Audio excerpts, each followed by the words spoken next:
주입니다. 반갑습니다. 자, 오늘도 매주 월요일 저녁 9시 여러분이 기다리던 방송 매주 월요일 저녁 9시 연금박사 라이브 연금 무엇이든 물어보세요 시간입니다. 그래서 여러분들이 노후 준비하시는 분들 이제 슬슬 우리나라가 고령화 인구가 증가하면서 노후에 대한 관심 많으실 텐데요. 뭐 어떤 분들이든 이제 노후가 다가오면 알게 모르게 다 연금에 대해 관심 가질 수밖에 없습니다. 그래서 여러분이 궁금해 하시는 것, 또 앞으로 더 궁금해 하시게 될 연금에 대한 모든 궁금증 해결해 드리는 시간, 바로 연금박사 라이브 매주 월요일 저녁 9시에 진행하고 있습니다. 자, 우리 많은 분들 기다리고 계셨는데요. 뵙게 돼서 반갑습니다. 다 인사 한번 해주시고요. 또 좋아요 눌러주시는 거 아시죠? 좋아요. 네, 좋아요는 누르고, 혹시 나가시더라도 좋아요는 누르고 나가시기 바라겠습니다. 자, 일단 또 많은 분들이 들어오셨는데요. 볼까요, 한번? 네, 우리 최상수님 반갑고요. 여면숙님 반갑습니다. 정지근님 반갑습니다. EH1님 며칠 동안 기다리셨군요. 네, 실제로 너무 뵙고 싶다고 하셨는데 저희 사무실 서울시 광진구 강변역 테크노마트 13층에 있으니까 언제든지 오시면 볼 수 있습니다. 네, 자, 저녁들 맛있게 다 드셨죠? 초록초록님 반갑습니다. 피터에스님 또 오셨네요. 반갑습니다. 산들바다님 반갑습니다. 네, 그다음 안진만님 반갑습니다. KM님 반갑습니다. 전현주님도 반갑습니다. 살모님도 반갑습니다. 최현남님 또 오셨네요. 반갑습니다. 박진님 반갑습니다. 임땡주님 네, 반갑습니다. 시간혜님 반갑습니다. 네, 다들 이렇게 많이 들어오셨는데, 다들 이렇게 많이 들어오신다는 얘기는 또 연금에 대해 관심이 많으시고, 그냥 쭉 방송만 듣지 마시고 여러분들이 궁금한 거 있으시면 언제든지 질문 주십시오. 그러면 사소한 거 답변 다 해드리도록 하겠습니다. 손재익님 반갑습니다. 이정환님도 반갑고요. 토바님도 반갑습니다. 자, 우리가 이제 제가 연금 라이브 시작한 지가 벌써 이 라이브 시작한 지는 한 거의 2년 넘었고요. 그다음에 연금 라이브를 시작한 지도 지금 벌써 이제 1년 가까이 되고 있는데, 어쨌든 많은 분들이 들어오셔서 이 방송이 매번 또 구독자가 증가하고 참여하시는 분이 증가한다는 얘기는 결국 우리 사회가 연금에 대한 관심이 더 많아지고 있다는 겁니다. 최근에 지금 국민연금 개혁도 문제가 되고 있고, 그 다음에 사적연금에 대한 활성화, 그 다음에 주택연금 지금 또 다음 달부터 월지급금이 또 감소되죠. 여러 가지 연금에 대한 이슈들이 생기고 있습니다. 이런 이슈들에 대해서 여러분들이 제대로 아시고 거기에 또 활용하셔야지 여러분 노후가 풍요롭게 됩니다. 그죠? 옛날에는 주식 부동산 공부하는 것이 재테크에 도움되셨지만 사실 이제는 연금에 대해서 공부하시는 것 필요하고요. 여러분이 아시는 정보가 여러분에게 도움되지만 여러분 주변 사람들에게 도움이 됩니다. 그래서 이 시간에 들어오셔서 많이 공부하시고 또 들으신 정보를 여러분 주변 사람들에게 많이 알려주신다면 우리나라가 행복한 노후를 준비하는 데 큰 도움이 되실 거라고 생각합니다. 셀틱클래스코님 오셨네요. 박사님, 이 시간이 너무 좋아요. 항상 배워서 너무 좋습니다. 듣기만 해도 도움 되시는데 질문도 꼭 해주시고요. 네, 부태풍님 반갑습니다. 국민연금 고갈이라던데 제가 90년생인데 연금 계속 넣어야 할까요? 라고 하시는데, 국민연금은 의무가입이기 때문에 계속 넣고 안 넣고를 내가 결정할 수 있는 건 아니죠. 그러니까 국가에서 내라는 건 어쩔 수 없이 내야 됩니다. 네, 그런데 내가 만약에 임의가입을 선택할 수 있다면 그래도 기본은 내셔라. 기본은. 국민연금이 국가 또 기본적인 사회보장제도이기 때문에 아무리 문제가 되더라도 낸 돈 대비 어쨌든 뭐 손실을 보진 않을 테니까 꼭 넣으시기 바라겠습니다. 자, 이정자님 반갑습니다. 배지크님 반갑습니다. 안티용님 반갑습니다. 오늘도 알찬 말씀 해드리도록 하겠습니다. 제가 뭐 목사님은 아니지만 또 알찬 좋은 말씀으로 또 도움드리도록 하겠습니다. 최상수님, 유족연금은 이혼 후에도 해당됩니까? 라고 하셨는데, 유족연금은 생계를 유지하고 있던 배우자에게 일단 지급되어 있기 때문에 사실혼 관계, 이혼한 이후에도 사실혼 관계를 유지한다면 유족연금 받을 수 있는데, 그렇지 않고 그냥 이혼하셨다 그러면 국민연금, 유족연금은 받으실 수 없고요. 대신에 이혼하시게 되면 유족연금이 아니라 분할연금 받으시죠. 그래서 이혼하시게 되면 배우자가, 이혼한 상대방 배우자가 받아야 될 국민연금의 일정 비율을 서로 분할하게 됩니다. 그렇죠? 저 배우자의 연금 내가 분할을 받는 거고 내 연금의 일부를 분할해 주는 겁니다. 분할연금을 받으시겠죠. 그죠? 그래서 이혼하시게 되면 분할연금에 해당된다라고 보시면 되겠습니다. 배제크님, 개인연금 필수 시대네요. 미국처럼 노후에는 연금으로 살아야죠. 라고 하셨는데, 맞습니다. 노후에는 목돈 들고 있는 것보다 연금 갖고 있는 것이 훨씬 중요하죠? 제가 연금 부자들에서 항상 말씀드리는 기본적인 내용 이해하시죠? 많은 분들이 공감하셨던 내용. 목돈은 내가 지켜야 하는 것, 연금은 나를 지켜주는 것. 다시 한번 말씀드리겠습니다. 목돈은 내가 지켜야 하는 것, 연금은 나를 지켜주는 것. 이 한마디 절대 여러분 노후 준비하시면서 잊으시면 안 되겠습니다. 목돈 가지고 계시면 여러분들이 지켜내셔야 하고 연금 가지고 계시면 여러분은 지켜드릴 거라는 사실.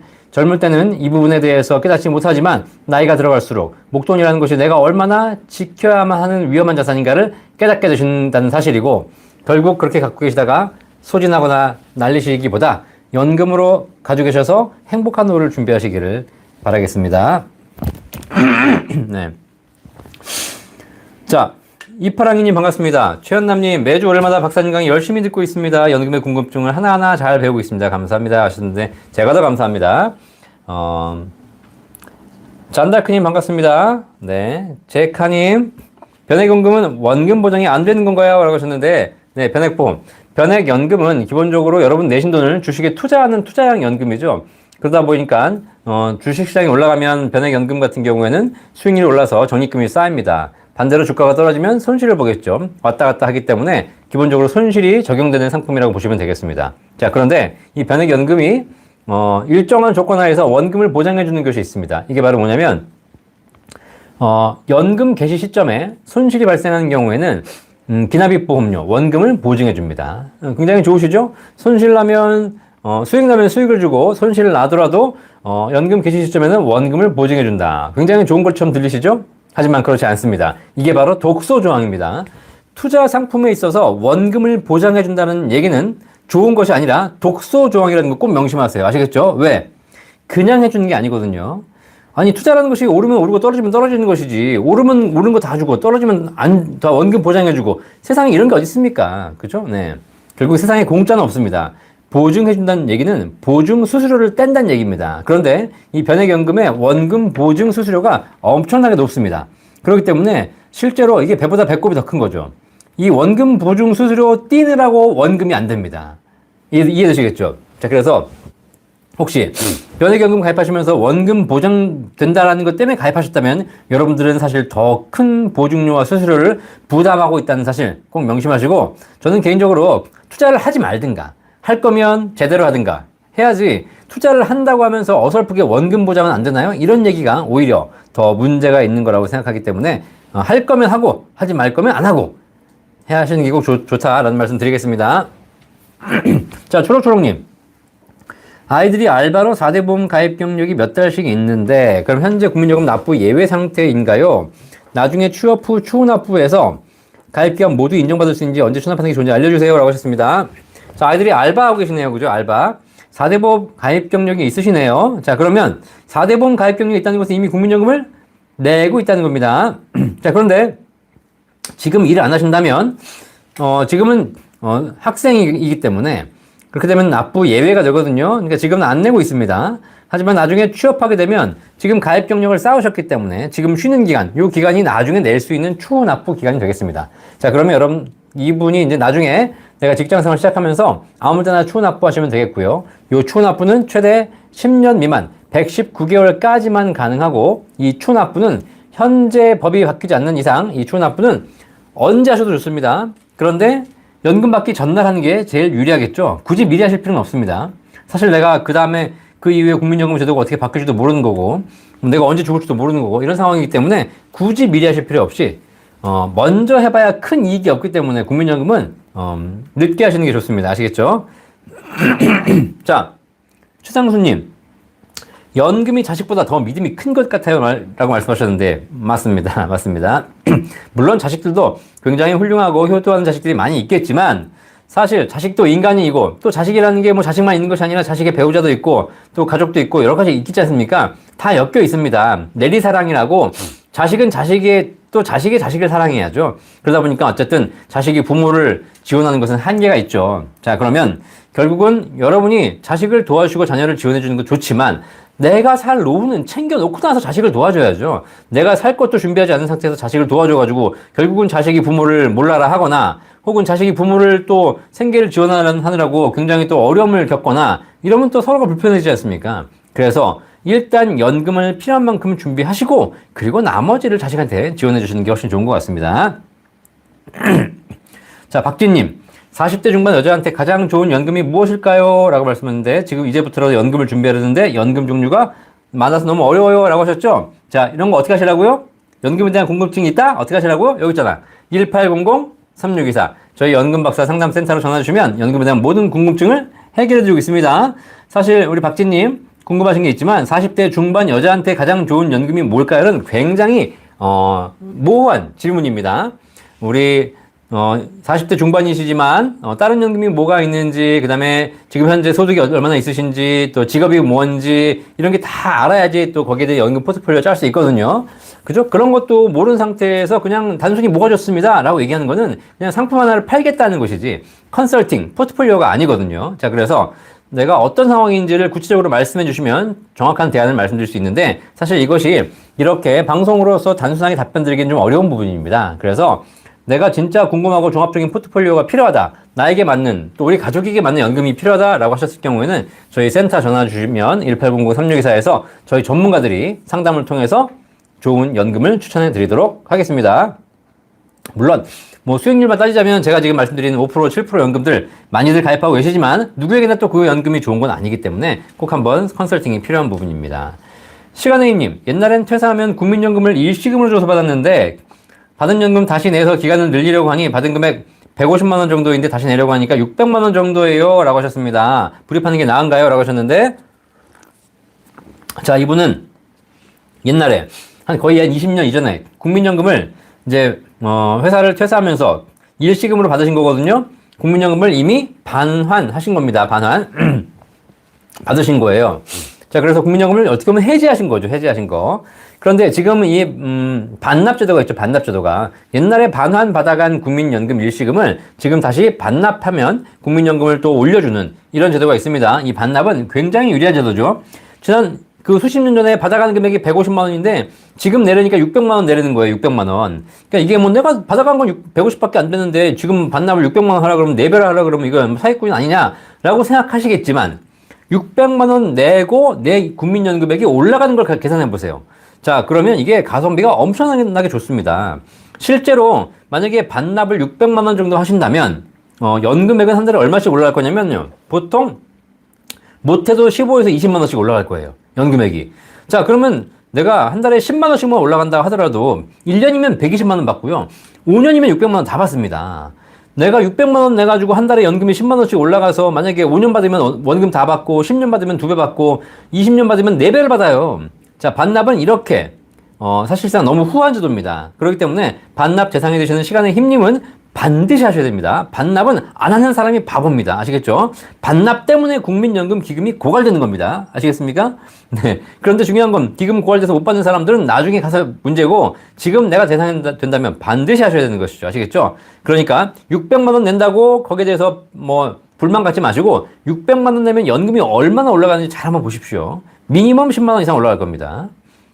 자, 박사님, 태희님, 12년 전 남편 퇴직 후 저와 자영업을 하고 있는데 제 명의로 국민연금을 가입하고 있습니다. 남편은 퇴직 후 국민연금 납입 중지되었는데 남편 이미 가입해서 납입하는 게 좋을까요? 아니면 개인연금 5년 납입하고 만기된 상품이 있는데 개인연금에 추가 납입하는 게 좋을까요? 라고 하셨는데, 남편께서 지금 퇴직하고 자영업하고 계신데 아무래도 나이는 한 50대나 60대 되셨겠죠? 그쵸? 자, 이분이라면 현재 내가 돈이 여유가 있는데 이거를 국민연금을 이미 가입할까요? 아니면 개인연금에 추가 불입할까요? 라고 말씀하셨는데, 물론 개인연금의 수익률에 따라서 수익률이 높은 연금이라면 개인연금에 추가 불입하는 게 좋겠지만, 제 개인적으로 봤을 때 나이가 30, 40대라면 그냥 개인연금 하라고 말씀드리겠어요. 그런데 50대가 넘으신 분이라면 사실 국민연금이 가성비가 좋습니다. 그러면 똑같이 비교해 보시면 이 돈 가지고 개인연금 하는 것보다 이 돈 가지고 국민연금 추후납 이미 가입하는 것이 연금 수령액이 더 많이 올라갈 가능성이 높다는 사실이죠. 꼭 비교해 보시기 바라겠어요. 물론 사람에 따라서 연금을 낸다 하더라도 가성비가 떨어지는 분들이 계시겠지만 적어도 연금 받을 날이 얼마 안 남으신 5, 60대 분들이라면 낸 돈 대비 가성비는 국민연금이 가장 좋습니다. 단 국민연금은 오래 사셔야 된다는 그런 조건이 있습니다. 개인연금 같은 경우에는 내가 받다가 사망하게 되면 내가 못 받은 금액을 다 상속이 내게 줄 수 있습니다. 뭐 상황에 따라서 이자까지 주는 경우도 있고 원금만 주는 경우도 있고 원금과 비슷하게 주는 경우도 있습니다. 개인연금은 받다가 돌아가셔도 내가 낸 원금 정도는 돌려받는다. 하지만 국민연금은 내가 받다가 일찍 사망하는 경우에 유족연금이 지급되는데 지금 보니까 부부가 다 국민연금에 가입하고 계시기 때문에 그 유족연금이 상대방에게 지급될 때 그 상대방이 국민연금이 있기 때문에 그 유족연금을 중복 수급할 수 없다는 사실이죠. 자, 그래서 그것만 보시면 돼요. 우리 KM님은. 만약에 우리 부부가 정말 평생 100년 해로할 것 같다. 그러면 국민연금 좋습니다. 그런데 둘 중에 한 분이라도 좀 오락가락 얼마 못 갈 것 같다. 그러신 분들은 국민연금이 좋지 않을 수 있겠죠. 그걸 잘 한번 따져보시기 바라겠습니다. 자, 원미자님 반갑습니다. 달려라 누키님 반갑습니다. 손천규님. 아, 네, 오래간만에 뵙습니다. 네네. 50대 중반 프리랜서 일하시는데 국민연금 외에 현재 가장 도움 될 수 있는 연금 방식 좀 알려주십시오 라고 하셨는데 프리랜서로 일하신다면 지금 국민연금밖에 준비하고 계신 게 안 계시네요. 자, 그러면 소득이 있으시다면 반드시 50대 중반이니까 연금저축 또는 IRP 통해서 IRP가 올해 연간 900만 원까지 납입하시게 되면 세액공제 다 받을 수 있기 때문에 IRP 활용하시면 되겠습니다. 그 다음에 이것만으로도 더 하신다면 현재 비과세 연금보험, 세제 비적격 연금이죠. 월 150만 원 이하로 납입하시게 되면 나중에 연금 탈 때 전부 비과세 받을 수 있기 때문에 요거 두 가지 잘 활용하셔가지고 개인연금으로 준비하시면 되겠습니다. 어떤 상품 어떻게 준비해야 됩니까? 어떻게 관리해야 됩니까? 이런 거는 연금박사 상담센터 1800-3624 전화 주시면 저희 전문가들이 다 알려드리도록 하겠습니다. 살모님, 원래 살몬이 아니고 세먼, 연어는 세먼인데요. 그죠? 세먼, L이 묵음이죠. L이 묵음. 자, 34세 남자입니다. 노후 대비하려고 연 900만 원 연금저축으로 투자하고 있습니다. 그러시군요. 연금보험에 관심이 생겼는데 어떤 상품으로 가입해야 할까요? 라고 하셨는데 자, 지금 가입하신 우리 세머님이 가입하신 연금 상품은 연금저축 IRP 이런 상품이죠. 자, 연금 계좌 상품입니다. 이걸 세제 적격 연금 납입할 때 900만 원까지 내면 900만 원에 해당하는 세금을 세액공제 환급해 드리고 대신 나중에 연금 탈 때 3.3에서 5.5% 연금 소득세로 과세하는 상품 아시죠? 자, 요걸 지금 가입하고 계신 겁니다. 요거는 세제 적격 연금. 자, 그렇다면 900만 원까지 다 했기 때문에 이미 900만 원 세제 혜택은 다 받으셨어요. 추가로 해봐야 수익은 낼 수 있겠지만 추가로 해봐야 세제 혜택은 더 이상 없다는 거죠. 자, 그러면 이제 추가로 세제 혜택 받을 수 있는 것이 바로 세제 비적격 연금보험입니다. 이거는 생명보험사에서 가입하시는 연금보험인데 납입할 때 세제 혜택은 없지만 연금 탈 때 이자 소득에 대해서 비과세 해주고 건강보험료도 내지 않죠. 이게 월 150만 원, 일시납 1억까지 각각 가능합니다. 그래서 추가적으로 여유가 있으시다면 세제 비적격 연금 보험 상품에 가입하시면 월 150만 원 이하로 납입하시게 되면 연금 탈 때 세금 없이 받을 수 있습니다. 자, 그러면 이 세제 비적격 연금은 여러 가지 종류가 있죠. 뭐가 좋을까요? 여러 가지 좋은 종류가 있지만 내가 투자에 만약에 관심이 있어서 더 큰 수익을 낼 수 있을 것 같다. 그러면 투자형 연금들도 많이 있고요. 그렇지 않고 최근에 가장 많이 추천드리고 있는 것은 최저보증형 연금. 단 반드시 연금으로 받겠다는 조건 하에서 연금 수령 시에 일정한 수익률, 지금 5%, 7%까지 나와 있죠. 네. 손이 안 드네. 네. 요 7%까지 최저 보증해드리는 연금. 이 연금이 있으니까 꼭 한번 확인해 보시면 되겠습니다. 이것도 마찬가지 저희 센터 전화 주시면 저희 전문가들이 다 여러분께 친절하게 안내해 드리도록 하겠습니다. 자, EH1님, 안녕하세요. 올해 40세 싱글맘이시군요. 네. 국민연금 10년째 납부하고 있고요. 68만원 정도 받을 것 같더라고요. 근데 이 돈만으로 부족할 것 같아서 개인연금 들려고 합니다. 애기도 한 명 있다 보니 많은 금액을 부담이고 보니 30만원 정도 월 적립식으로 넣을까 합니다. 5% 최저보증, 7% 최저보증 있던데요. DGB 거 요즘 관심 있어서 가입하려고 하는데요. 혹시 저에게 맞는 연금 상품이 있을까요? 라고 하셨는데, 네. 자, 40세 싱글맘이시니까 여성분이시잖아요. 그죠? 국민연금 잘 준비하고 계신데 68만원 정도. 자, 이렇게 혼자 계시는 분들도 자녀도 있기 때문에 국민연금 잘 준비하시기 바라겠습니다. 기본적으로. 자, 그런데 국민연금만으로 부족하죠? 그러다 보니까 또 개인 연금 따로 준비하시는 건데, 그러면 소득이 지금 현재 있지 않으시다면 국민연금 납부하고 계시다니까 소득이 있긴 있으실 것 같은데요. 그죠? 소득이 없으시다면 제가 보기에는 바로 아까 세제 비적격 5% 7% 연금보험 좋고요. 소득이 있으시다면 일정한 세액공제도 필요하기 때문에 연금저축도 한번 생각해 보시고요.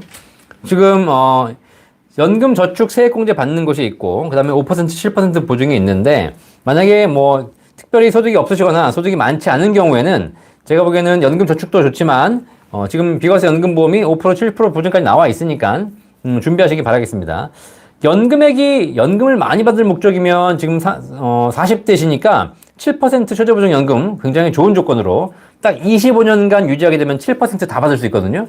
네, 그러니까 40세에 가입해서 65세 연금 받는다는 조건으로는 7% 연금이 제일 좋습니다.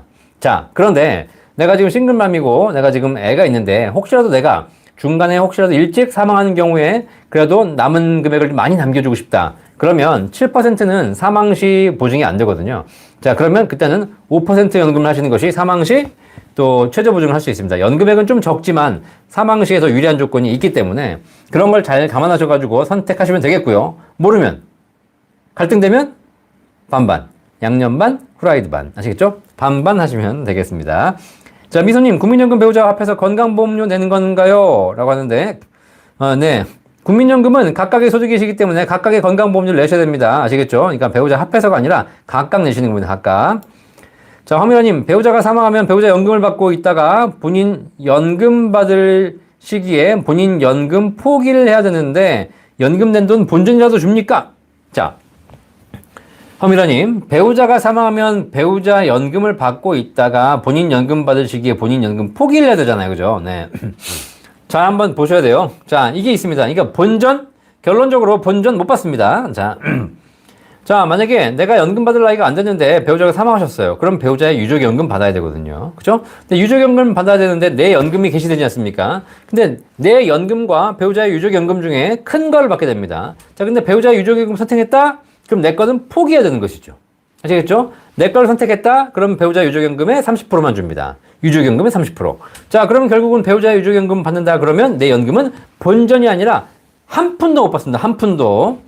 내가 이미 연금 받은 상태에서 유족연금 받는다 그러면 몇 개라도 얼마라도 받았겠죠.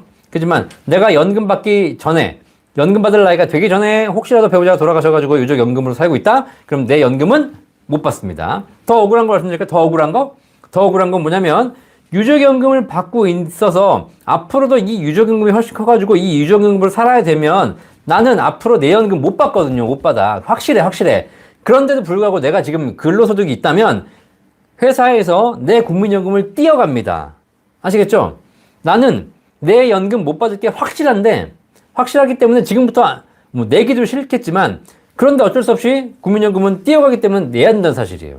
국민연금의 가장 억울한 케이스, 못 받을 걸 뻔히 알면서 내는 경우, 이런 경우가 있습니다. 아시겠죠? 자, 이런 경우가 있기 때문에 국민연금의 특징이다. 이런 것 때문에 막 와글와글 국민연금 안 좋은 거 아니야? 이렇게 얘기하시는데 국민연금 유족연금 자체가 결국은 어쨌든 국가에서 만든 제도기 때문에 원래는 그런 게 없어야 되는데 그런 걸 주는 거기 때문에 그냥 내 돈하고 퉁친다라고 생각하시면 좀 이렇게 조금 이해는 되실 겁니다. 근데 어쨌든 상대적으로 보면 결국은 내 돈은 날린다.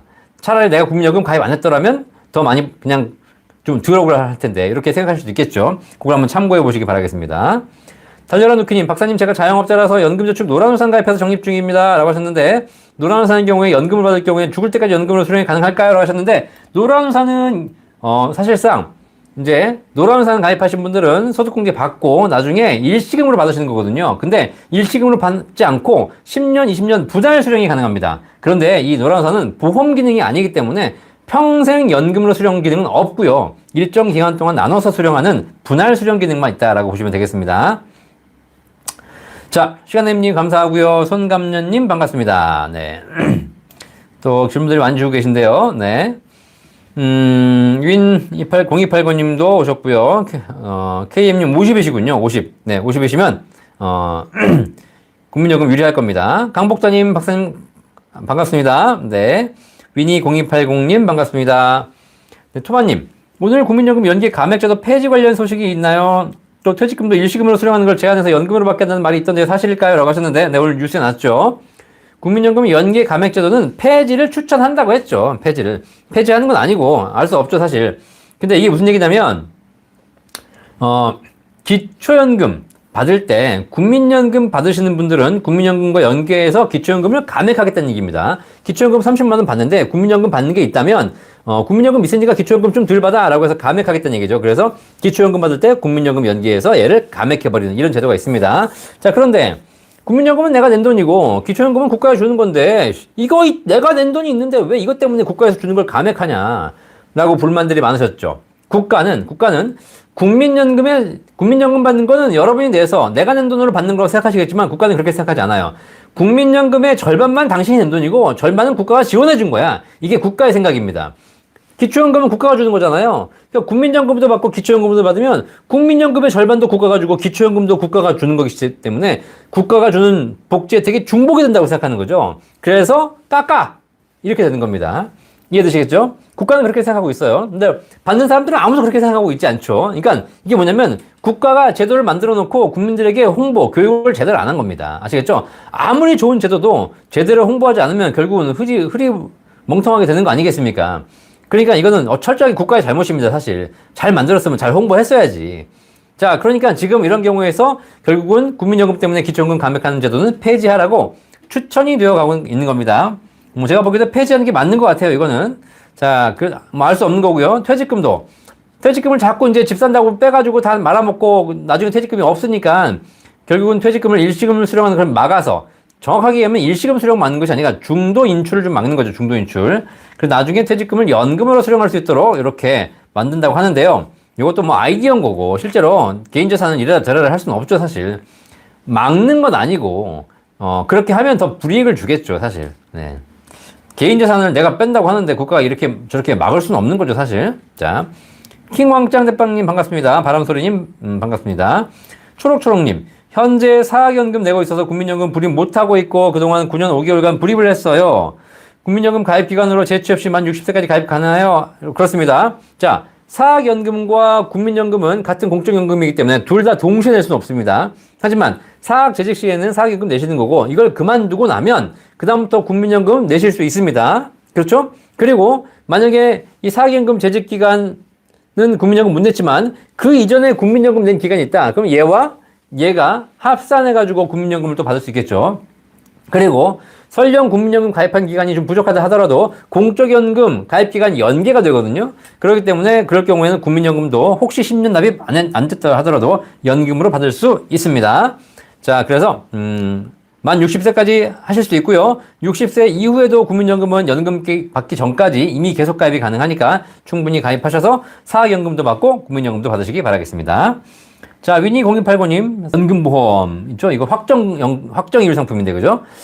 92년에서 10년간 납부 완료하고 만 50세에 연금 예정인데 연기하면 더 받을 것 같아 연기하려고 하는데 생명에서는 연기 안 된다고 하면 연기하면 지연이자 지급된다고 하는데 그죠? 자, 이 상품 한번 여러분이 보셔야 되겠지만 기본적으로 상품에 대해서 보시면 이 상품은 연기하시게 되면 아마 3년까지 연기가 될 겁니다. 3년까지. 자, 이게 연기가 되는 건데 이 기존 상품들 특징이 있어요. 3년까지 연기가 된다 하더라도 연금 개시를 늦춰주는 것이 아니라 이미 연금은 개시된 건데 그 개시한 금액을 지급하지 않고 보험회사가 쌓아놓고 있는 겁니다. 그리고 3년 후에는 그동안 쌓아놓은 금액을 한 번에 드리겠죠. 자, 그런데 그 연기하는 기간 동안 이자를 되게 많이 줘요. 제가 알기로는 이 상품들은 연기하는 기간 동안 기본 확정 이율에 플러스 1%를 더 드리는 걸로 알고 있습니다. 이 상품이 7% 상품이라면 실제로 한 8% 이자를 드리는 상품이죠. 자, 그렇게 해서 제가 보기에는 뭐 굳이 당장 필요 없으시면 연기해서 받으시는 것이 더 유리할 것 같습니다. 자, 이지원님 싱글맘이신데 국민연금 최저금액으로 되고 있는데 국민연금 금액 올려야 할까요? 라고 하셨는데 자, 국민연금을 40세시잖아, 40세. 나이가 많다면 국민연금을 더 내서 더 많이 받는 게 좋겠지만 사실상 우리 30, 40대는 국민연금에 있어서 수혜자는 아닙니다. 지금 앞으로도 한 20년 더 내셔야 되는 것이고 그리고 이제 받을만 하면 기금이 고갈될 것이고 자, 그렇기 때문에 연금액이 어떻게 될지 모르겠지만 제가 보기에는 굳이 뭐 연금을 많이 내실 필요는 없을 것 같다. 왜냐면 국민연금의 특성상 많이 내면 많이 낼수록 연금액이 올라가는 것이 아니라 연금액이 떨어지거든요. 국민연금은 적게 버는 사람한테 적게 얻고 많이 버는 사람한테 많이 걷어서 비슷하게 나눠주는 구조이기 때문에 적게 내는 사람은 낸돈 대비 가성비가 좋고 많이 버는 사람은 낸돈 대비 가성비가 떨어집니다. 이해되시겠죠? 자, 그래서 굳이 큰 금액으로 올리라는 말씀은 안 드리겠고요. 뭐 올린다면 한 10에서 15만 원 사이로 올리시면 가성비가 그렇게 나쁘진 않을 거라고 보여집니다. 황의철님, 네. 안녕하세요. 저는 79년생입니다. 국민연금을 2003년 가입해서 수령 시 작년 월은 2044년 7월입니다. 네. 시작년은 2044년 시작하시는군요. 미래가치로 월 230만원 나오는데요. 추가로 연금을 준비하는지라고 말씀하셨는데, 자, 본 광고는 생명보험 광고 심의 기준을 준수하였으며 유효기간은 심의일로부터 1년입니다. 79년 44세가 국민연금을 가입해서 2044년에 수령하셨는데 이거 가서 금액 조회하실 때 지금 미래가치로 조회하셨거든요. 근데 미래가치 지금 연 4.4%의 수익이 계속 나는 걸로 조회하신 거예요. 자, 이렇게 안 돼요, 사실. 자, 그렇기 때문에 미래가치로 조회하지 마시고 현재 가치로 조회하십시오. 자, 그러면 미래가치로 조회하면 230만 원 나오겠지만 현재 가치로 조회하시면 100만 원밖에 안 나올 거예요, 사실. 네. 자, 그러니까 우리가 230만 원 있으면 마치 이게 미래의 230만 원인데 현재 230만 원 준비한 것처럼 착각해서 국민연금 굉장히 많이 나오네? 국민연금 하나만으로도 내 노준비가 잘 될 수 있네? 라고 착각하실 수 있다는 겁니다. 아시겠죠? 자, 그래서 현재 가치 기준으로 조회하십시오. 그러면 금액이 완전히 다르게 나옵니다. 반토막 이해될 겁니다. 그죠? 자, 그렇다면 내가 현재 가치로 노후를 지금 열심히 연금을 준비해도 지금 연금 개혁이 된다면 더 떨어질 텐데 개혁되지 않은 상태에서도 100만 원밖에 안 나온다. 그러면 결국은 추가적인 연금이 필요하시겠죠. 자, 그러니까 이렇게 조회하실 때 절대 너무 이렇게 좋은 공격적인 가정으로 하시게 되면 이렇게 연금이 많아 보일 수 있으니까 참고하시기 바라겠습니다. 초록초록님, 사학연금 낸 기간도 포함해서 공백기간 동안 추후납부할 수 있나요? 라고 하셨는데 안 됩니다. 안 됩니다. 사학연금 낸 기간, 내가 국민연금을 가입하고 그 다음에 국민연금 그만두고 사학연금을 또 가입하시고 사학연금 그만두고 국민연금을 가입했어요. 자, 그러면 요 국민연금 처음 가입했던 것과 지금 가입했던 것과 기간 동안 사학연금을 냈잖아요. 요 기간은 사학연금을 냈기 때문에 요 기간은 추후납부 기간은 포함되지 않습니다. 아시겠죠? 이건 안 됩니다. 아시겠습니까? 네. 자, 여가람님 생방은 처음이에요. 그죠? 네, 한국은 처음이지. 연금 박사는 처음이시죠? 네. 이제 앞으로는 계속 오시게 될 겁니다. 연금 박사 방송 시청하시면 여러분 노후가 행복해집니다. 자, 이쯤에서 우리가 해야 될 게 있죠? 뭔가요? 네. 구독, 좋아요 하고 들어가겠습니다. 지금, 들으신 분들은 360명, 그 다음에 왔다 갔다 하신 분들 더 많을 텐데, 좋아요는 지금 현재 아직 100명이 안 됐는데, 갑시다. 우리 150명 갑시다. 좋아요 눌러주고 가십시오. 우리나라의 노후 준비를 위해서 연금에 대한 모든 궁금증을 해결해드리는 방송, 라이브 방송, 연금박사 라이브 방송 매주 월요일 9시 진행하고 있습니다. 목 터지게 하고 있습니다. 제가 아시겠죠? 자, 그러니까 하다못해 뭐 여기다가 뭐 슈퍼챗, 뭐 후원은 못할지언정 좋아요는 한번 눌러줘야 되는 거 아닙니까? 좋아요. 그쵸? 네. 그래서 좋아요 눌러주시면 여러분만 좋은 것이 아니라 이 영상이 다른 분들에게 공유가 돼가지고 더 많은 분들이 연금에 대한 궁금증을 해결할 수 있을 거라 생각하고 연금 받으신 분들이 많아지면 우리 사회가 안정되고 행복해집니다. 우리 사회가 주식 투기하는 사람들이 많아지면 국가가 안정되겠습니까? 불안하죠. 우리나라가 모든 국민이 갭 투자하고 있으면 이게 부동산 시장이 정착이 되겠습니까? 불안해집니다. 그런데 우리나라 모든 국민이 연금을 제대로 가입하고 있으면 우리나라가 훨씬 행복하고 안정되어 있다는 사실, 이건 변함없는 진리 아니겠습니까? 그죠? 이 말에 혹시 뭐 반대, 의견 있으면 언제든지 얘기하십시오. 모든 국민이 연금을 제대로 준비하고 있으면 국가는 더더욱 안정되고 행복해진다. 진리입니다. 진리. 아시겠죠? 자, 그러면 여러분 연금에 대해 준비할 수 있도록 여러분도 준비하시고 여러분 주변 사람도 준비할 수 있도록 많이 공유해 주시길 바라겠습니다. 자, 바다스님 5% 연금보험 월납 150만 원까지 비과세잖아요. 일시금 1원 한도까지 있는데 월 150만 원 13년 정도 불입 시 비과세 총금액 제한이 있나요? 라고 하셨는데, 자, 우리가 비과세 연금보험을 가입하실 때 1인당 월 150만 원, 일시납 1억 두 가지의 비과세 옵션을 다 갖고 있습니다. 자, 일시불로 내시는 건 1억까지 한 번만 낼 수밖에 없는 거고, 한 번 내고 나면 1억 한도를 다 까먹는 거고요. 자, 월 150만 원 비과세 한도는 매달 내시는 금액이 월 150만 원 이하면 나중에 연금 탈 때 비과세 받을 수 있습니다. 자, 그 얘기는 무슨 얘기냐면 월 150 이상을 내시면 초과하는 건 과세가 되지만 월 150 이하로만 낼 수 있다면 내가 그걸 5년을 내든 10년 내든 20년 내든 30년 내든 거기서 발생한 모든 이자에 대해서 전부 비과세하겠다는 사실이죠. 아시겠죠? 자, 그러면 월 150만 원씩 가입하면서 내가 비과세 혜택을 가장 많이 받을 수 있는 방법은 더 이상은 낼 수 없으니까 납입 기간을 늘리는 겁니다. 그러면 5년 낼 거 10년 내고 10년 낼 거 20년 내면 그 납입한 금액에서 발생하는 모든 이자 소득이 연금 탈 때 전부 비과세 된다. 아시겠죠? 그래서 비과세 총 금액에 대한 기간 제한은 없다. 자, 위니280님 안녕하세요. 연금보험 인데 연금이적인데요. 잠깐만. 네. 어디였지? 네. 연기하려고 하는데 콜센터에서는 연기 안 내고 연기해도 정기금 이율로 지연이자만 준다고 하네요. 라고 하셨는데, 자, 이거는 상품에 따라 다릅니다. 상품에 따라서 약간 차이가 있으니까 콜센터에서 뭐 거짓말하지 않겠죠. 이 당시 90년대 가입했던 연금 중에서 어떤 연금들은 연기하게 되면 이자를 더 많이 주는 상품이 있고, 그렇지 않고 연기한 경우에는 정기예금 이율 그러니까 별로 이렇게 이자를 안 주는 경우가 있습니다. 자, 그래서 제가 알기로는 3년 정도 되는 걸로 알고 있는데 그걸 한번 꼭 물어보시기 바라겠습니다. 상품마다 약간 차이가 있으니까 궁금한 건 약관을 좀 찾아보시면 더 정확하게 알 수 있을 거라고 보여집니다. 약관을 모르시게 되면 어쨌든 콜센터에 꼭 한번 물어보십시오. 3년 정도는 이자가 제대로 나오는 걸로 알고 있는데 꼭 한번 물어보시기 바라겠습니다. 김인수님 감사합니다. 산들바다님 연금보험 1.0 가입 완료돼서 24년도에 연금을 수령합니다 라고 하셨는데요. 최저보증 1.5이며 분기별로 이율이 바뀌어서 연금액도 바뀌고 있네요. 궁금한 점, 연금을 종신으로 수령할 때 분기별 이율에 따라 연금액 달라집니까? 네. 네, 기본적으로 공시 이율, 그 다음에 금리 연동하는 연금보험은 연금 수령 이후에도 연금액이 달라집니다. 그래서 금리가 올라가면 연금액이 좀 더 올라갈 것이고요. 금리가 떨어지면 연금액이 좀 더 떨어지기 때문에 왔다 갔다 합니다. 일정한 좀 큰 차이는 없겠지만 그래도 금리가 크게 변동하지 않는 이상 연금액도 크게 차이는 없겠지만 그래도 바뀐다. 금리에 따라서. 자, 궁금한 거 몇 년 연기해서 수령하면 이점이 있나요? 라고 하셨는데 지금 이 상품의 최저보증 이율이 1.5고 지금 이율이 사실상 뭐 그렇게 높게 적용되지 않을 텐데 한 3% 이내일 텐데요. 그렇기 때문에 연기해서 수령하면은 결국은 그 이자만큼은 더 올라가는 것이죠.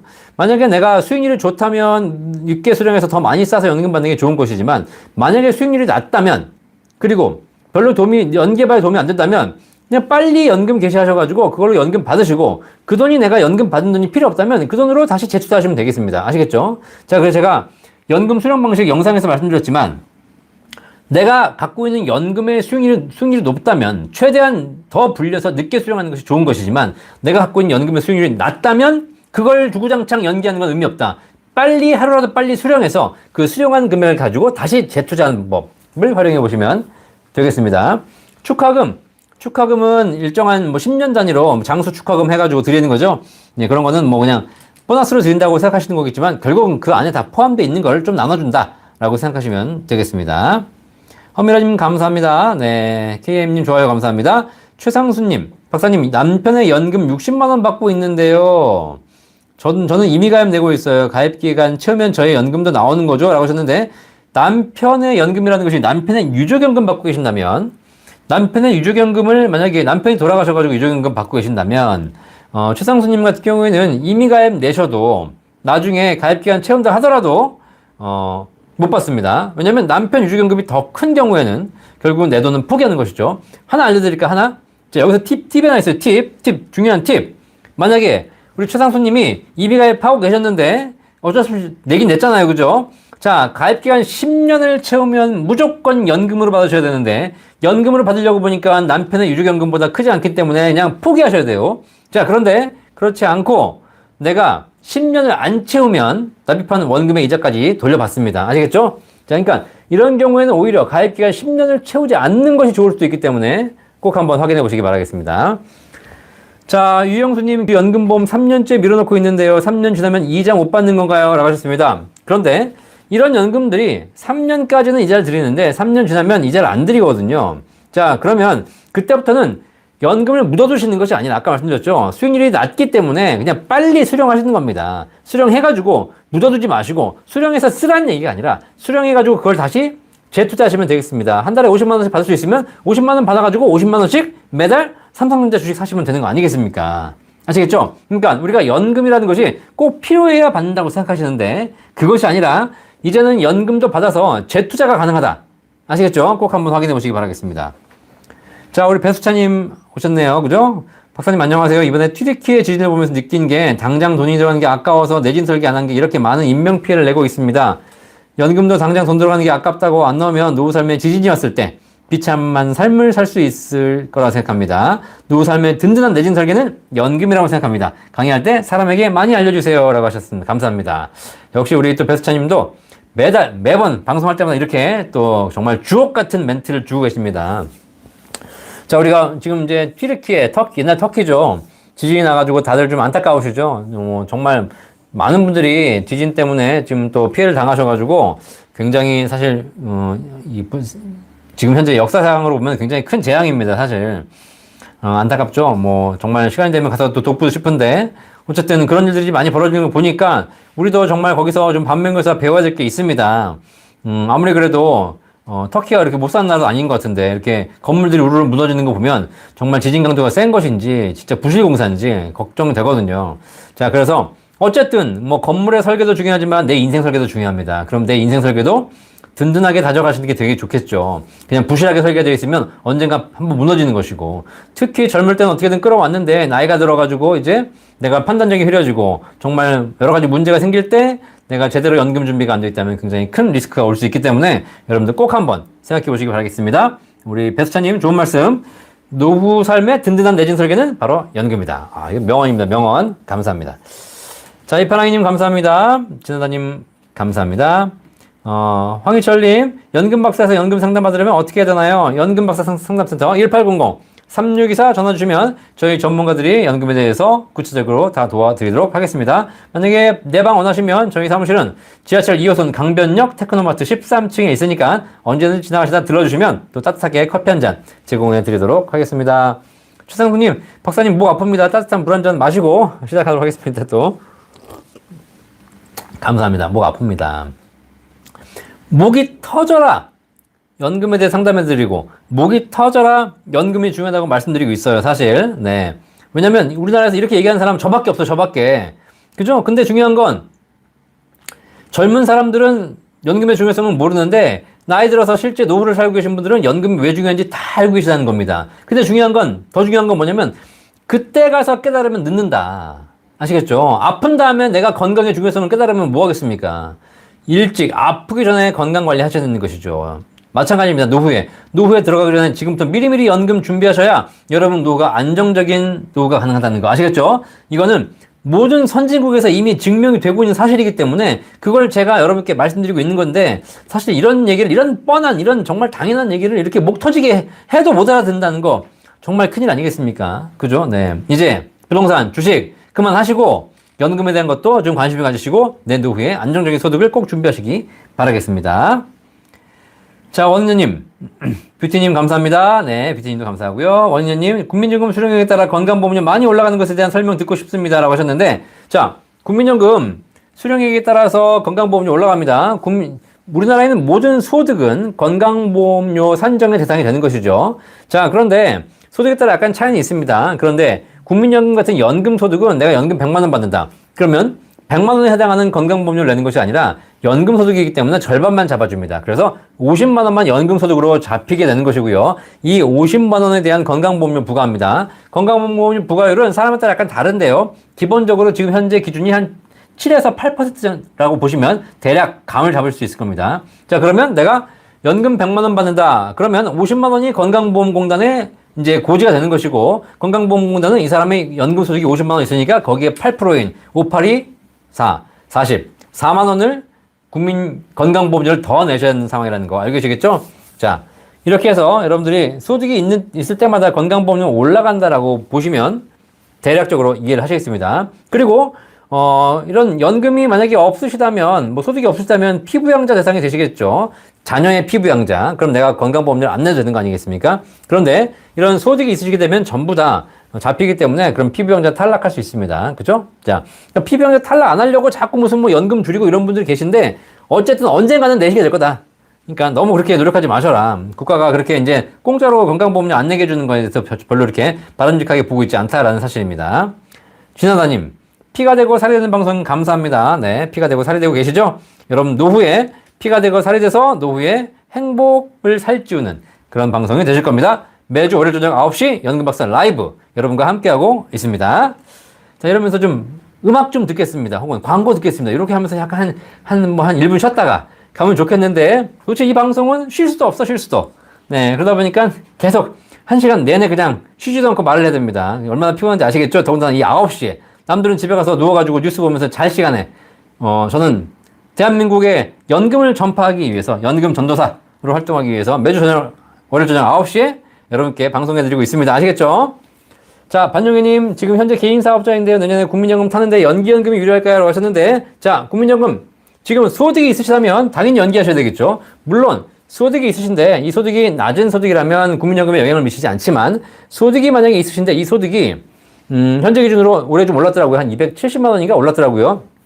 자, 근로소득, 사업소득, 임대소득 요 세 가지 합쳐가지고 내가 한 달에 한 250에서 270만 원 정도 소득이 있으시다면 그 초과가 되면은 이제 국민연금이 감액되기 시작합니다.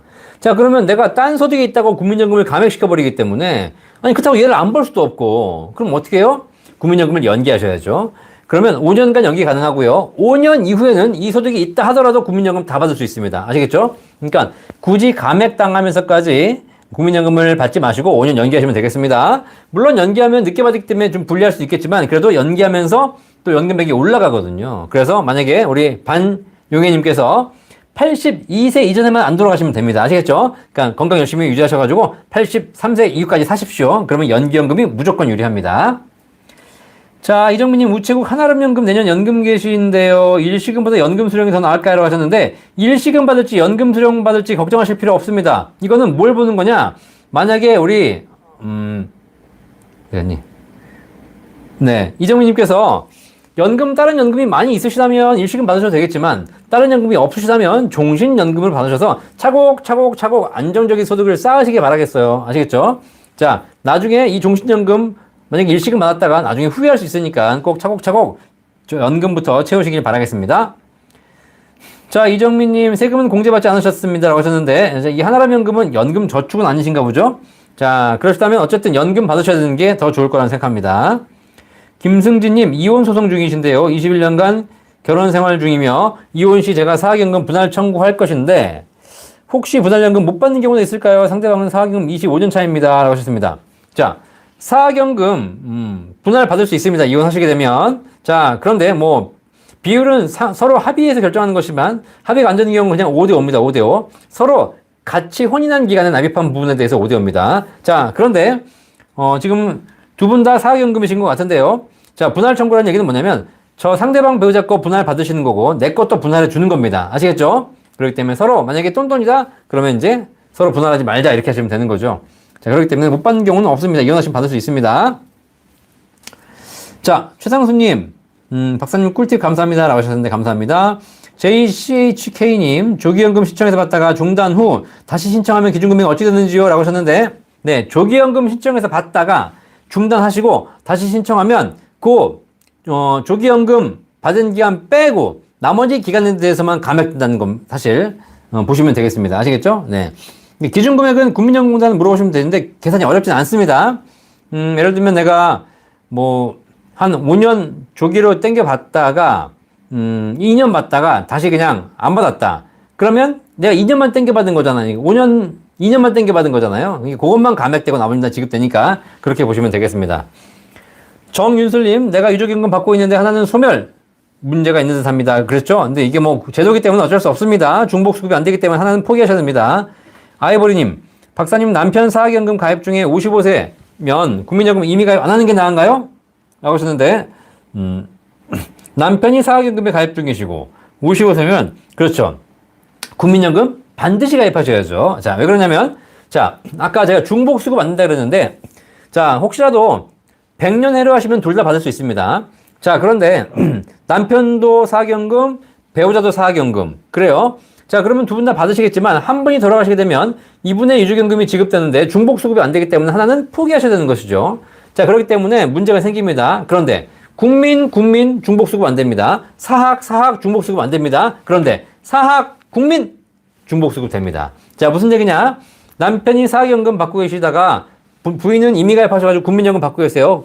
그러면 둘 다 받으실 수 있겠죠? 근데 한 분이 돌아가셨어요. 자, 그럼 이분의 유족연금이 국민연금 가입자에게 지급됩니다. 그러면 이게 중복되는 게 아니기 때문에 내연금도 받고 사학연금에 유족연금도 받을 수 있습니다. 아시겠죠? 이해되시겠죠? 자, 그래서 결혼도 어떻게 하셔야 돼? 결혼도 연금 다르게 하셔야 돼요. 아시겠죠? 서로 같은 사람끼리 직장에서 눈 맞아가지고 하시게 되면 결국은 중복수급 안 된다. 아시겠습니까? 그러니까 지금 우리 아이보리님은 남편이 사학연금이고 본인은 국민연금이시기 때문에 중복수급이 무조건 되기 때문에 무조건 가입하시는 겁니다. 아시겠죠? 네, 감사합니다. 이런 질문 좋습니다. 최상수님, 터키 지진 피해자에게 국제 라이언스에서 봉사금 1만 달러 냈어요. 그러니, 잘하셨습니다. 네. 반영희님, 감사합니다. 자연희님, 국민연금보다 건강보험료가 더 부담된다. 연간 2천만 원 이상 수령 시 건강보험료 금액이 큰 부담이다. 라고 하셨죠? 자, 국민연금, 이제 소득이 2천만 원 이상이 되면 피부형제 탈락되기 때문에 건강보험료 내셔야 되는 부담이 생기시죠? 자, 그런데, 어쨌든, 국민연금만 가지고 2천만 원 넘으시면 안 되겠지만 다른 소득이 아예 없어야지 해당되는 것이고 다른 소득이 있으시다면 결국 2천만 원 넘게 됩니다. 그러니까 이런 경우에는 어쨌든 건강보험료 부담된다고 국민연금을 뭐 안 내거나 뭐 포기하거나 이러지 마시고 국민연금이 가장 가성비가 좋은 거기 때문에 국민연금 최대한 많이 받으시고 건강보험료 낼 때 되면 내시기 바라겠습니다. 자, 나리님. 주택연금 실거주 예외 조건 중에 요양병원이나 요양원 자녀집으로 들어간 경우에 해당된다고 압니다만 주택공사에서 자녀집으로 주소 이전한 경우에를 어떻게 증빙받고 연금을 계속 준다는 건지 의구심이 드네요. 기력이 안 좋아서 노한 기준이 뭘까요? 자, 주택금융공사에서 실제 주택연금은 내 집에 살아야 연금 받는 것이죠. 그런데 실거주 예외 사유가 있습니다. 내가 원래 내 집에 살아야 되는데 내 집을 놔두고 내 집을 전세 놓고 내 집을 무슨 이렇게 하면 안 되죠. 자, 그런데 살 수 없는 경우, 요양병원에 입소하거나, 혹은 부양 등의 사유로 자녀 집으로 가거나, 이런 경우 있거든요. 이런 경우에는 신청하시면 실거주 예외 심사를 합니다. 그래가지고, 거기에 이제, 되시면, 인정이 되면, 결국 연금 지급은 계속 된다라고 보시면 되겠습니다. 이제, 증빙받고 이런 것이 아니라, 다 심사를 하기 때문에, 알아서 잘 걸르겠죠. 그러니까요. 자, 그래서, 일단, 자녀의 부양을 목적으로 자녀 집에 가시는 경우니까, 그런 경우 참고해 보시면 되겠습니다. 한명희님, 77년생으로 국민연금 늦게 가입해서 9만원씩 이제 4년차 납입하고 있어서, 노후 준비가 너무 안 돼 불안한 마음인데, 21년생에 달리 5% 보장, 15년 연금 들었는데 7%로 변경하는 게 좋을까요? 라고 하는데, 네네. 자, 5% 가입하셨는데 지금 7%가 나왔죠? 자, 그런데 5%에 비해서 7%가 연금액이 높습니다. 그래서 7%를 바꾸실 생각이 분들이 계실 텐데, 지금 해지하시면 손해보잖아요. 그죠? 그 다음에 5%는 대신에 연금액이 좀 적은 대신 돌아가시면 사망 시에 원리금이 보증됩니다. 근데 7%는 사망 시에 원금만 보증하거든요. 일단이 있기 때문에 굳이 5%를 7%로 바꾸시란 말씀은 안 드리겠습니다. 아시겠죠? 네. 괜히 이상하게 또 그렇다고 이상한 방법 하지 마시고 그냥 5%는 5%들 가시고 좀 더 돈이 여유가 되신다면 그때 가서 7%를 하시기를 바라겠습니다. 지금 또 하시게 되면 손해보거든요. 정광주님 안녕하세요. 저는 56세고요. 국민연금 가입자고요. 91년에 가입해서 현재 가입 중입니다. 라고 하셨는데 자, 국민연금이 부족할 것 같아서 손해보면 연금저축보험 12년 납입인데 16개월 남아있네요. 65세부터 20년 지급한다고 하는데요. 정액제로 50 정도 지급한다고 하는데 해약해서 ETF나 펀드에 투자할지 이대로 유지해야 할지 궁금합니다. 이런 쉬운 질문 하셨네요. 그죠? 자, 정광주님 고민하실 필요 없습니다. 손해보험은 연금 저축을 판매하고 있는데 손해보험사기 때문에 종신지급 기능이 없고요. 딱 10년, 20년 확정으로 나눠드리기도 합니다. 그리고 수익률이 그렇게 높지 않죠. 그러니까 16개월 남아있냐 안 남아있냐 크게 중요하지 않습니다.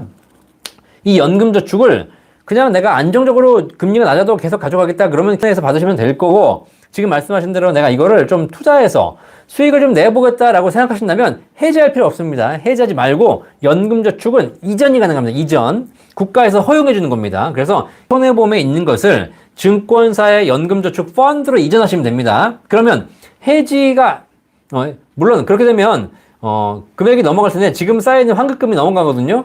자, 그런데 해지하시게 되면 지금까지 그 세액공제 받으셨던 세제 혜택 받으셨던 걸 다 토해내셔야 되거든요. 자, 그런데 이걸 그냥 이전하시게 되면 세제 혜택 토해내는 거 없이 그대로 이전이 가능합니다. 아시겠죠? 그리고 이전해서 거기서 내가 납부하고 거기서 내가 투자하시면 되겠습니다. 그리고 거기서 연금 받으면 되겠습니다. 아시겠죠? 자, 그러니까 굳이 해지하지 마시고 그냥 이전 제도가 있다라는 걸 꼭 명심하셔가지고 증권사로 이전하시면 되겠습니다. 다만 증권사로 이전하게 되면 투자 수익이 연동하기 때문에 수익이 발생할 수 있지만 손실이 발생할 수 있다는 것 꼭 명심하시고요. 그리고 그 다음에 연금 개시할 때도 변동될 수 있다는 거 참고하시면 좋겠습니다. 자, 이상은님, 2009년에서 2019년까지 10년 납입 완료했는데요. 2043년 12월부터 55만원 수령합니다. 적립금액은 6천만 원인데 해약하고 5% 또는 7% 연금으로 갈아타는 게 좋을까요? 라고 하셨는데 지금 39세시네요. 그죠?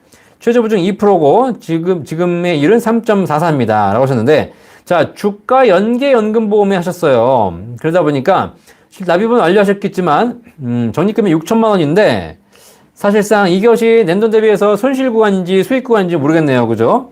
만약에 이 상품이 앞으로 크게 수익이 날 가능성이 없다라고 하시게 되면 어차피 납입 완료하셨으니까 이 금액을 가지고 7% 연금으로 갈아타시게 되면 연금액은 확실히 더 많아질 겁니다. 확실히. 자, 그런데 연금액은 많아지지만 반드시 연금으로 타야 된다는 조건이 있는 거 아시죠?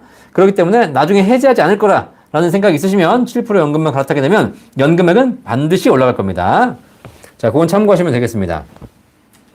차이님, 국민연금 가입하려고 하시는 분들 가입하지 마세요 하셨는데 네, 뭐 그건 알 수 없지만 어쨌든 국가 제도이기 때문에 우리가 특히 잘 유지하시기 바라겠고요. 나이 드신 분들은 국민연금 제도 꽤 좋습니다. 네, 반용희님 감사합니다. 자연님 국민연금 늦게 받지 마세요라고 하셨는데, 네, 수령액 많아지면 건강보험료 많이 부담해야 된다고 하셨는데, 제가 하나만 말씀드릴게요. 국민연금이 늘어나면, 소득이 늘어나면 건강보험료 당연히 부담 늘어나고 세금도 늘어납니다. 아시겠죠? 자, 뭐 이렇게 생각하시는 분들에게 제가 이 질문 하나 드릴게요. 여러분은 집을 샀는데, 집을 사서 나중에 팔게 되면 양도세를 내야 되잖아요. 자, 그러면 질문. 집값이 안 올라서 양도세 안 내는 게 좋으세요? 집값이 많이 올라서 양도세 많이 내는 게 좋으세요? 자, 그쵸? 네. 어쨌든, 당연히 집값이 세금을 많이 내더라도 많이 오르면 좋겠죠. 오른 거에 세금 내는 건 아깝긴 하겠지만, 그래도 안 올라서 세금 안 내는 것보다 낫지 않겠습니까? 그죠? 마찬가지, 국민연금도 마찬가지고, 다 마찬가지입니다. 결국은 늘어나는 만큼 내가 세금도 건강보험료 늘어나겠지만, 내가 국민연금 10만원 늘어난다고 했는데 건강보험료 20만원 뛰진 않거든요. 자, 그래서 최대한 받을 수 있는 만큼 받으시고, 그리고 나서 또 하시기 바라겠습니다. 그리고 제도가 계속 바뀌기 때문에 내일도 바뀌고 다음 해도 바뀌고 언제 바뀔지 모르는 제도 때문에 확실한 국민연금을 포기하는 것은 저는 아니라고 생각합니다. 그러니까 국민연금 최대한 늘려놓으시고 그 다음에 나중에 제도 바뀌는 것에 따라서 우리가 적절하게 조절해가는 것이 바람직하다고 생각합니다. 네, 이혼보다는 조론도 뭐 괜찮겠습니다. 나리님, 분할연금 문의하시는 분들 계셔서 생각나게 있는데요. 지인이 분할연금도 조기 수령받고 싶다고 한 게 기억나네요 라고 하셨는데, 네, 분할연금은 연금 개시하는 정상 개시 연령에 받는 것이기 때문에 아마 조기 수령이 될지도 모르겠습니다. 그건 제가 한번 확인해 봐야 될 것 같습니다. 자, 아이보리님 감사합니다. 야니우님 늦으셨네요. 다시 보기 꼭 해주시기 바라겠고요. 시크릿님 연금저축펀드 퇴직 후에 일시불로 받아서 개인연금으로 가입하는 게 좋을까요? 라고 하셨는데 연금펀드는 일시불로 받으시게 되면 세금을 다 토해내셔야 되기 때문에 사실 그건 좋은 방법이 아니죠. 반드시 10년 이상 연금으로 나눠 받으셔가지고, 그죠? 네. 그 나눠받은 금액을 가지고 활용하시는 게 좋을 것 같습니다. 일시불로 받으시게 되면 세금 다 토해내셔야 됩니다. 자, 각시풀님, 반갑습니다. 오래간만입니다. 그죠? 네, 최상수님, 연금 박사님 고생하셨습니다. 소정의 수고료를 받으셨으면 좋겠습니다. 라고 하셨는데, 네, 수고료 받을 수 있으면 참 좋겠죠. 그쵸? 근데 이거는 돈 받자고 하는 건 아니고, 여러분들이 행복한 연금을 준비하신다면 저는 그걸로 충분히 만족하겠습니다. 김인수님, 남편이 지방 가서 살면 시골에서 농지연금 신청하고, 저는 도시에서 혼자 살면서 주택연금 신청할 수 있는지요? 라고 하셨는데, 농지가 있고, 있으시면 각각 신청은 가능할 거라고 보여집니다. 그죠? 네. 대신에 명의가 누구 명인지를 좀 봐셔야 되겠죠? 네. 그죠? 네. 그래서 주택연금, 농지연금은 각각 신청할 수 있는 것이니까, 이거 가지고 서로 상호 제한을 하거나, 가입을 안 되거나 이러진 않으니까요. 자, 꿀맘님. 73년생이신데요. 제가 국민연금을 7년 직장 다닐 때 불입하다 이미 불입 3년 이상 하다가 나중에 저희 때는 국민연금 못 받을 것 같다 하여 중간에 스탑 시켰는데 잘 못하신 거죠. 그죠? 네. 네, 국민연금. 어쨌든 아까 말씀드린 대로 내가 국민연금이 노후 준비의 어떤 기본적인 수단인데 73년생이시면 나이가 50이시니까 국민연금이 그렇게 나쁜 조건이 아닙니다. 그래서 지금부터 알아보셔가지고 꾸준하게 불입하셔서 국민연금을 제1순위 노후 준비로 만드시는 것이 제일 좋을 것 같습니다. 그죠? 국민연금은 나이 드신 분들이 많이 받아가시기 때문에 젊을 때 기금이 고갈되는 거거든요. 젊은 사람들에게 그것만 참고하시면 되겠습니다. 최상수님 감사합니다. 김등진님, 저는 국민연금이며 상대방은 사학연금 25년 차이인데 이혼 판결 시 판결문에 연금에 대하여 언급이 안 되면 연금으로, 언급이 되면 일시급으로 받는 것이 맞는지요? 라고 하셨는데 예, 서로 각각 연금이 다르시기 때문에 상관없는데요. 이혼 판결 시에 판결문에 연금에 대해서 언급을 하셔야 됩니다. 그래야지 저 연금을 분할 어떻게 할 것인지, 만약에 이혼 판결 시에 판결문에 언급이 안 되면 결국은 국민연금공단이나 사학연금공단에서 나중에 이혼한 지 한참 지나서 연금 탈 때 서로 따로 부달해서 다시 협의해야 된다는 사실 알고 계셔가지고, 아니면 반반 나눠 가지시는 거니까 반드시 판결에 하셔야 될 것 같고요. 언급이 된다고 해서 일시불로 받는 것은 아닙니다. 그죠? 연금은 이혼하시든 안 하시든 관계없이 국민연금이나 사학연금은 연금으로 드리는 것이지 일시금으로 드리는 건 아닙니다. 아시겠죠? 이혼한 사람은 일시금 주고, 그냥 이혼 안 하면 연금 주고, 이러면 다 이혼하면 안 되잖아요. 그죠? 네, 관계없습니다. 정광주님, 감사합니다. 가을하늘님, 피부형제 탈락해서 건보를 내는 거 불만이라는데, 그것은 혜택받고 무임승차하면서 남한테 부담을 주는 셈 아닌가요? 무임승차가 습관화된 사람들은 남에게 피해를 주는 셈입니다. 라고 하셨는데, 그쵸? 네. 그러니까, 받을 만큼 받고 또 낼 만큼 내고 이렇게 하면서 우리가 사회가 좀 가는 게 좋을 것 같습니다. 물론 이제 사실 저는 이제 그런 게 있죠. 뭐 어쨌든 세금을 낼 건 내지만 세금을 걷어가는 국가가 그 세금을 걷어갔으면 국민들이 잘 살 수 있도록 잘 써줘야 되는데 그 세금을 엉망진창으로 써가지고 다 날려먹고 뭐 이러니까 문제가 되는 것이죠. 자, 그래서 우리는 할 건 하고 낼 건 내되 우리가 또 투표를 통해서 또 좋은 정치인을 뽑아서 국가가 정책을 잘 쓰도록 해주는 것, 그것도 우리의 또 일인 것 같습니다. 그죠? 네. 소머주님, 53세 퇴직 군인연금 수령하면서 국민연금 이미 가입해서 10년 납입 65세 수령 가능한가요? 하셨습니다. 맞습니다. 네. 군인연금 수령 가능하시고요. 그 다음에 남은 기간 동안 국민연금 이미 가입하셔가지고 10년 채우셔서 65세 수령 가능합니다. 자, 이제 오늘도 10시가 되었습니다. 최현남님 감사합니다. 조유키님 감사합니다. 제 방 꼭 시청해 주시고요. 레디양님 감사합니다. 꿀맘님 감사합니다. 김인수님 감사하고요. 장양수님, 남편 소천 후 사학연금 17만원 정도 받고 있는데 노령연금 받을 수 있나요? 하셨는데, 자, 죄송합니다. 공적연금 수령자 또는 공적연금 수령자의 배우자는 기초연금 받을 수 없습니다. 기초연금. 아시겠죠? 네. 자, 아무 죄도 아닌데, 단지 배우자가 공무원, 배우자가 사학연금 수령자였다는 것만으로 기초연금 받을 수 없으니까 아쉽지만 안 될 것 같습니다. 나리님 감사합니다. 이정민님, 외국 연금 중에 연금 가입자 중에 사망자는 아예 지급 안 하고 생존자에게 금호까지 주는 방식의 연금도 있다고 들었는데 우리나라는 그런 방식의 연금은 없나요? 라는데 이게 톤틴 연금이에요. 톤틴 연금. 사망하시는 분들에게는 아예 안 주고 그 돈을 가지고 그냥 생존자에게 주는 방법이 있거든요. 굉장히 어쨌든 합리적인 방식이죠. 뭐 죽은 사람에게 물려주면 뭐 하겠습니까? 이러해서 만약에 오래 살면 더 많이 받을 수 있는 제도를 만든다면 물론 일찍 돌아가신 분들은 약간 억울하겠지만 결국은 내가 못 받은 돈으로 오래 사는 사람에게 드리는 구조가 되는 거니까 내가 오래 살면 더 좋은 거 아니겠습니까? 이런 연금도 우리나라에 조만간 나오리라 생각됩니다. 자, 이런 상품이 나오려면 우리가 연금에 관심 많고 또 연금방사, 이런 연금 방송의 구독자가 올라가야 돼요. 계속. 그래야지 국가가 연금이 중요하구나. 많은 사람들이 연금에 관심 있구나. 그래가지고 연금에 대한 상품을 개발할 거 아닙니까? 근데 다들 무슨 뭐 주식 부동산만 쳐다보고 있고 맨날 아침부터 7시에 무슨 몇 프로 TV 이런 거 보면서 오늘 주식 올라가 떨어져 이런 쓸데없는 얘기만 듣고 있고 그러니까 결국은 뭐예요? 연금에 대한 지원이 없는 거 아니겠습니까? 아시겠죠?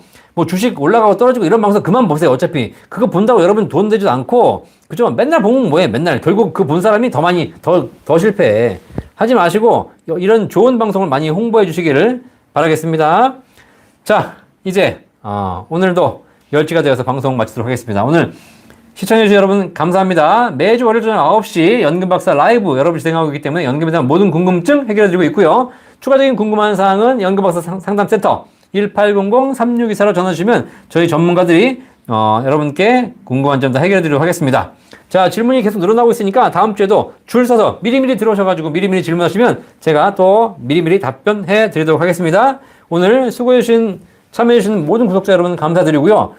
구독, 좋아요 꼭 눌러주시고 여러분 주변 분들에게 연금의 중요성 반드시 홍보해 주시기를 바라겠습니다. 한 주 동안 건강하시고요. 제 방송은 언제 방송하는 것이 아니고 이 방송이 올라가 있기 때문에 여러분들이 그냥 바로 좀 이따 틀어보시면 다시 방송을 처음부터 보실 수 있습니다. 아시겠죠? 자, 그래서 건강히 지내시고 다음 주 월요일 날 9시에 건강한 모습으로 또 뵙도록 하겠습니다. 감사합니다. 본 광고는 생명보험 광고 심의 기준을 준수하였으며 유효기간은 심의일로부터 1년입니다.